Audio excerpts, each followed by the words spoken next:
मनोज यादव, मुझे लग रहा है ये 24 का चुनाव इसलिए भी याद रखा जाएगा कि रीजनल फोर्सेस का ये तेवर और ये कलेवर मेरे ख्याल से पहली बार देश में दिखाई देगा, जिसमें वो सामान्यतः रीजनल फोर्सेस के बारे में कहा जाता था कि एक तो वो देश में जो राज्य कर रहा है उसके साथ चलती हैं ताकि राज्य उनके स्टेट में उनको सुविधा रहे, एक धारणा ये रहती थी।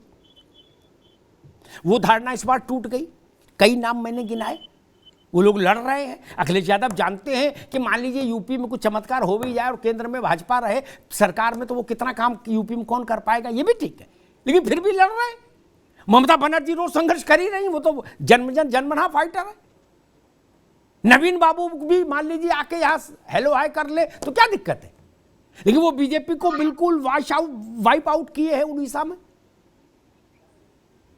तो एक जो ये कहा जाता है कि बीजेपी डरा रही है सबको, तो फिर इतने राज्यों में जो अलग अलग फोर्सेस हैं रीजनल, जो अपने राज्य की नुमाइंदगी करती हैं नेशनल पार्टियों से बड़े स्तर पर, वो लोग कैसे लड़ रही हैं मनोज जी, अगर सबको डरा रही बीजेपी? निश्चित तौर पे तमाम सारे राजनीतिक दल भारत में हैं जो बीजेपी से पूरी तरीके से लड़ते हुए नजर आते हैं। कांग्रेस के लिए एक बेहतर चीज ये कही जा सकती है कि कांग्रेस पिछले एक दशक में सबसे बेहतर टाइम पे है अपने आप का रिवाइवल करने के लिए, अपने आप को पुनर्जागृत करके खड़ा करने के लिए सबसे बेहतर समय में है। ठीक है, जो उनकी इमेज थी, जिसको लीडर बनाया, उनकी इमेज को बीजेपी ने डैमेज किया, फिर वो गिरे, लड़े, खड़े, इस तरह के तमाम उदाहरण अगर हम देखेंगे तो आज एक ऐसी स्थिति में है कि वो लड़ सकती है, अपने आप को रिवाइवल करा सकती है। लेकिन अब ये कांग्रेस के ऊपर डिपेंड करता है कि अपना रिवाइवल वो कराना कहाँ चाहती है।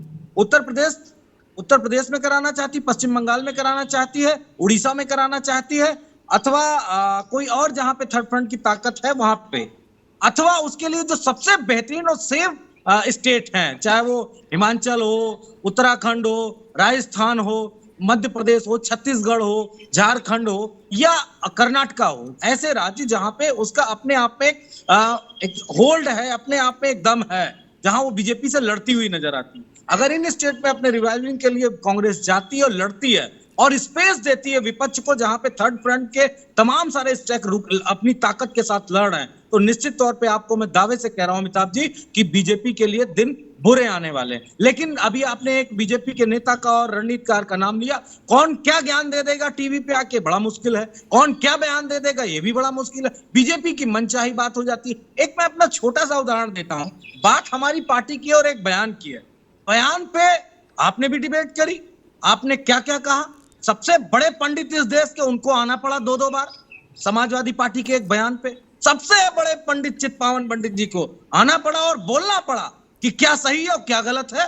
तो बयान भी उन पार्टियों को इस तरह ही देना पड़ेगा कि बीजेपी को एम्बेरस फील करा सको, बीजेपी को बैकफुट पे ढकेल सको। अगर इस तरह का बयानबाजी, इस तरह के मुद्दों को हाइप किया जाएगा तो निश्चित तौर पे हम और विपक्ष के रूप में सारे दल बीजेपी से लड़ते हुए नजर आएंगे। लेकिन ये बात स्पष्ट एक लाइन, बीजेपी को हराने का मतलब देश को हराना नहीं है। ये बीजेपी नरेशन बनाना छोड़ दे, जनता जाग चुकी है। 21वीं सदी में भ्रम मत फैलाओ, नहीं कहीं के नहीं रह जाओगे। भाई देखो एहसन सिंह जी, ये सारी झंझट, ये पत्ते 24 में नहीं खुलेंगे एहसन सिंह, ये भी नई बात है भैया। रत्नाकर जी आप भी ध्यान सुनो, ये पत्ते 24 में नहीं खुलेंगे। जो जयराम कह रहे हैं कि 24 में भी टाइम ना, इसी साल सब कुछ राम कहानी सामने आ जाएगी, सबकी पत्री हमारे हाथ में होगी, हम बता देंगे 24 में किसका क्या होने जा रहा है। ध्यान लीजिए, देश का मूड, मिजाज, मन, कर्नाटक, छत्तीसगढ़, मध्य प्रदेश, राजस्थान, क्या यहां कांग्रेस के माथे रोली चंदन लगेगा तब ना कोई टेलीफोन अटेंड करेगा कांग्रेस का उसके बाद। और यहां भी माथे पर रोली चंदन नहीं लगा तो कौन टेलीफोन सुनेगा आपका? राजनीति में कोई किसी के रिश्तेदार नहीं मित्र। एहसन सिंह आप मानते हैं कि 2023 में ही मोटे तौर पर यह तय हो जाएगा कि 24 में ऊंट दाएं बैठेगा, बाएं बैठेगा या खड़ा रहेगा? इस बात से सहमत है अमिताभ जी? बिल्कुल। देखिए, अभी 8 राज्यों के परिणाम आते हैं, 6 राज्यों के पहले आते हैं, 2-3 राज्यों के भी आते हैं, और आप उसमें देखे होंगे कि लगभग 96% वोट हासिल करके भारतीय जनता पार्टी पूर्ण बहुमत की लगभग 7 राज्यों में, हिमाचल छोड़ दीजिए तो 7 राज्यों में भारतीय जनता पार्टी की सरकार बनती है।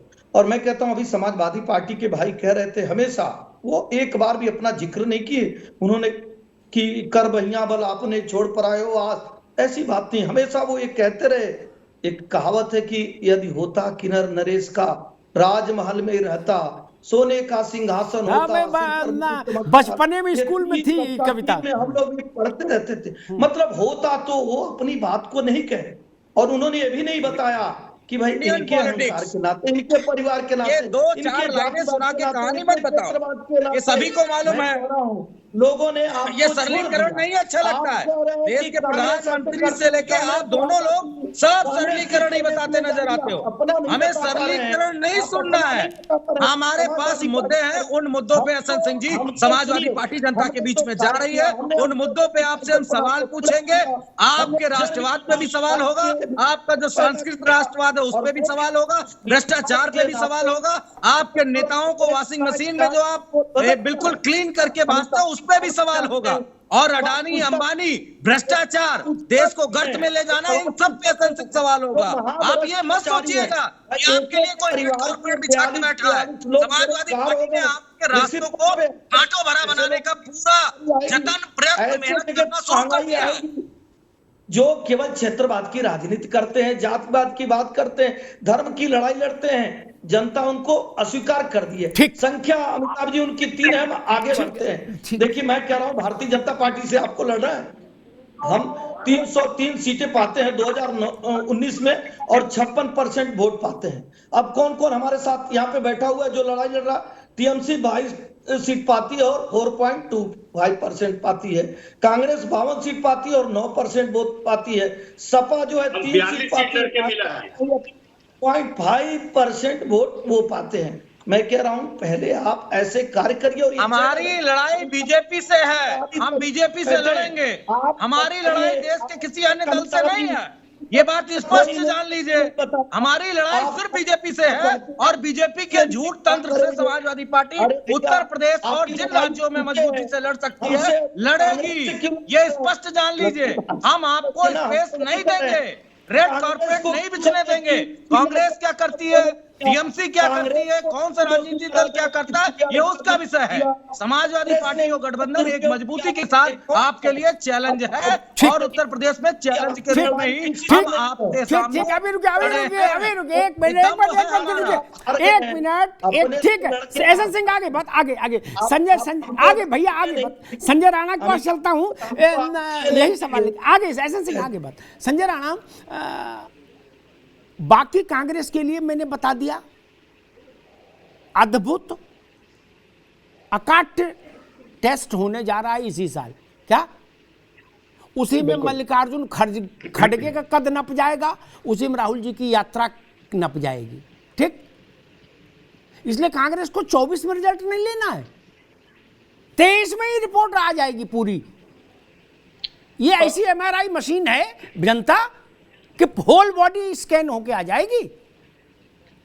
दूसरी बात मैं कह रहा हूं कि उत्तर प्रदेश में एक मिनी आम चुनाव होने जा रहा है मई के पहले हफ्ते में।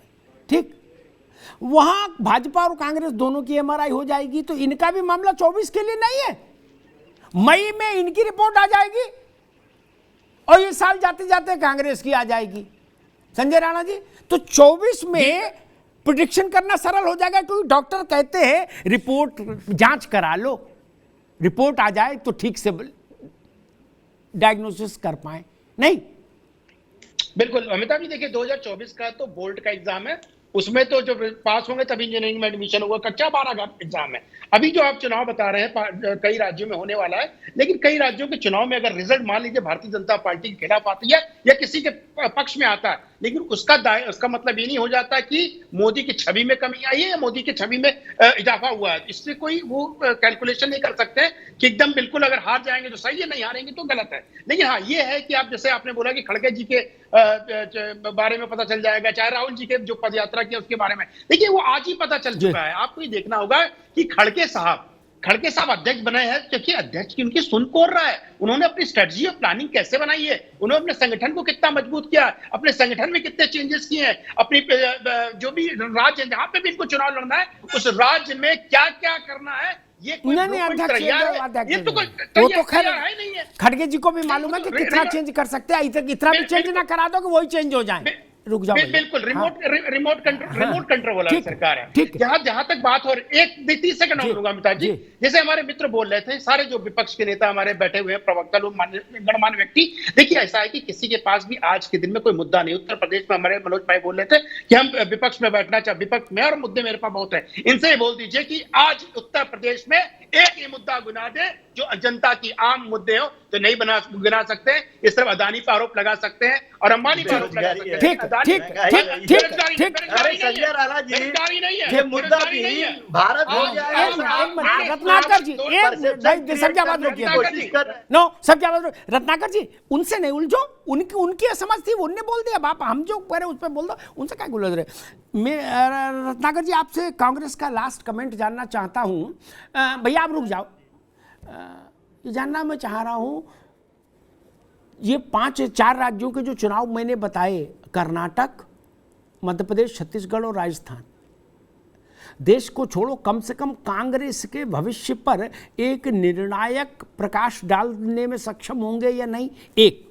और दूसरा ही नहीं, दोनों बातों का जवाब दे दीजिएगा। दूसरा, हमने ऐसा देखा 14 के बाद से कि राज्यों में बीजेपी का वोट शेयर कम भी रहा, तो भी पार्लियामेंट इलेक्शन में बीजेपी का वोट शेयर राज्यों के चुनाव की तुलना में काफी आगे रहा। कांग्रेस इस दोनों बात से सहमत है कि नहीं, रत्नाकर जी? देखिए अमिताभ जी, ये जो कर्नाटक, मध्य प्रदेश और राजस्थान, तेलंगाना में जो चुनाव हुआ है, होगा जो इस साल चुनाव होगा, उस चुनाव में मैं बताता हूं कि मैक्सिमम जो राज्यों में, कर्नाटक हम पिछली बार भी जीते थे, ठीक है, इन्होंने ऑपरेशन लोटस चलाया और वहां पे सरकार चुरा ली, डकैती डाल। मध्य प्रदेश हम पिछली बार भी चुनाव जीते थे, इन्होंने वहां पे भी जो है अपना ऑपरेशन लोटस चलाया और चुरा लिया। राजस्थान में आज इनका वसुंधरा राजे किस तरह की रैलियां करती हैं, भाई देखो, मेरे पास समय कम है, मैंने उत्तर आप मैं उत्तर ही दे रहा हूँ, उत्तर ही दे रहा हूँ। नेता कह रहे हैं कि कोरोना हो गया है, अपना नहीं बता रहे हैं। आपके नेता मुख्यमंत्री जो है कह रहे हमारी पार्टी में ही कोरोना आ गया है, भारतीय जनता पार्टी ने तो नहीं कहा। अपने कोरोना को आप ठीक करिए, आप अपने अंदर मजबूत ले आइए, वहाँ आपकी सरकार है, सबसे ज्यादा करप्शन है, सबसे ज्यादा भ्रष्टाचार है, सबसे ज्यादा महिलाओं पर अत्याचार है। मुझे लगता है भ्रष्टाचार